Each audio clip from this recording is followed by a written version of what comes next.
আসসালামু আলাইকুম সুপ্রিয় এসএসসি 2026 ব্যাচের শিক্ষার্থীরা, তোমাদের জন্য নতুন করে সংক্ষিপ্ত সিলেবাস প্রণয়ন করেছে সরকার।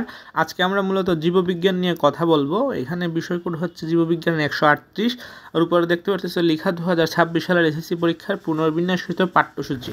তো জীববিজ্ঞান নিয়ে কথা বলার আগে প্রথমে তোমাদেরকে বলি, ডেসক্রিপশন বক্সে আমাদের শর্ট সিলেবাসের পিডিএফ ফাইলের লিঙ্কটা আমরা দিয়ে দিচ্ছি। সো এখান থেকে তুমি শর্ট সিলেবাসটা ডাউনলোড করে নিজের কাছে রাখতে পারো। সো এখানে তুমি যে কোনো গ্রুপেরই হয়ে থাকো না কেন, সায়েন্স, আর্টস, কমার্স সমস্ত বিষয় সকল সাবজেক্ট কিন্তু আমরা দিয়ে দিচ্ছি। সো ডাউনলোড করে নাও সংক্ষিপ্ত সিলেবাসটা।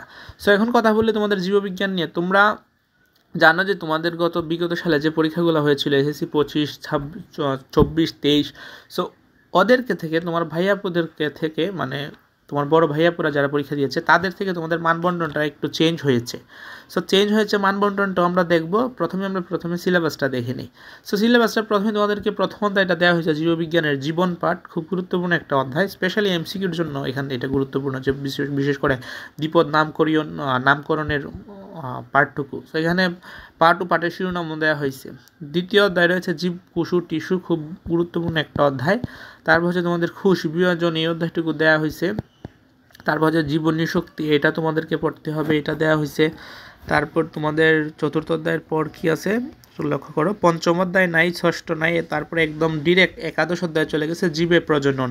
এটা আংশিক দেওয়া হয়েছে। আংশিক বলতে যতটুকু তাদের শিরোনামে দিবে ততটুকু তুমি জাস্ট পড়বা। সো এইটুকু জাস্ট তুমি পড়বা আংশিক। দ্বাদশ অধ্যায় হচ্ছে জীবের বংশগতি ও জৈব অভিব্যক্তি। এটা কিন্তু একটা নতুন অধ্যায় বলা যেতে পারে, কারণ আগে কিন্তু জৈব অভিব্যক্তি বিষয়টা ছিল না। সো এখানে যা যা রয়েছে শিরোনামে প্রত্যেকটা জিনিস তোমাদেরকে পড়তে হবে। ত্রয়োদশ অধ্যায় জীবের পরিবেশ, এটা তুমি পড়বা। বাস্তুতন্ত্র, এইগুলো নিয়ে কথা বলা হয়েছে। সো এটা ছিল মূলত সিলেবাস। আর নিচে যে দেখতে পাচ্ছ এটা হচ্ছে তোমাদের ব্যবহারিক প্রশ্ন। সো ব্যবহারিকে 1, 2, 3, 4টা দেওয়া হয়েছে। বিষয় দ্রষ্টব্য, জীবে প্রজনন, এই অধ্যায় থেকে উদ্ভিদ প্রজনন সম্পর্কিত মোট 3টি শিখন ফল এবং এ সংশ্লিষ্ট বিষয়বস্তু অন্তর্ভুক্ত করা হয়েছে। সো এটা হচ্ছে তোমাদের ব্যবহারিকে থাকছে 25 মার্ক, আর বাকি তো থাকছে তত্ত্বীয় মার্ক হচ্ছে 75 মার্ক, তোমরা যেগুলো পরীক্ষা দিবা আর কি 75 মার্কে। সো এখন আমরা তোমাদেরকে মানবন্টনটা দেখিয়ে দিব, যে চেঞ্জটা হয়েছে সেই চেঞ্জটাও দেখাই দিব। সো এখানে দেখো প্রত্যেকটা সাবজেক্ট কিন্তু আমরা তোমাদেরকে দিয়ে দিচ্ছি। এখন হচ্ছে মার্কস ডিস্ট্রিবিউশনের কথা। মার্ক ডিস্ট্রিবিউশনে কিন্তু পরিবর্তন আনা হয়েছে, তোমরা জানো। যারা জানো না তারা এখন দেখে নাও। আমাদের জীববিজ্ঞানটা একটু খুঁজে বের করব। জীববিজ্ঞান কোথায় গেল? এটা হচ্ছে নিচে জীববিজ্ঞানটা। এটা হচ্ছে তোমাদের মূলত সায়েন্স, পদার্থবিজ্ঞান, রসায়ন, জীববিজ্ঞান, কৃষিকা, গ্রাহ্য বিজ্ঞান, এই যে 5টা সাবজেক্ট রয়েছে, এই 5টা সাবজেক্টের মানবন্টন মূলত সেম। এখানে তোমাদের তত্ত্বীয় অংশ 75, ব্যবহারিক 25, সৃজনশীল অংশে আমরা সবসময় সারা জীবন পরীক্ষা দিয়ে আসছি 50 মার্কে, কিন্তু তোমাদের 26 ব্যাচের জন্য এসএসসি তোমাদের সৃজনশীল প্রশ্নের উত্তরের জন্য থাকছে 40 মার্ক, এবং বহু নির্বাচনের জন্য আগের মতোই 25 মার্ক থাকছে।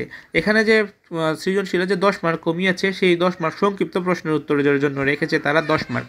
সো সংক্ষিপ্ত প্রশ্ন, এখানে তোমাদেরকে 60টি প্রশ্ন থেকে 5টি প্রশ্নের উত্তর দিতে হবে। প্রতিটি প্রশ্নের মান থাকছে তোমার 2 মার্ক করে, টোটাল 10 মার্ক। আর সৃজনশীল 60টি সৃজনশীল থেকে 4টি সৃজনশীলের প্রশ্নের উত্তর দিতে হবে।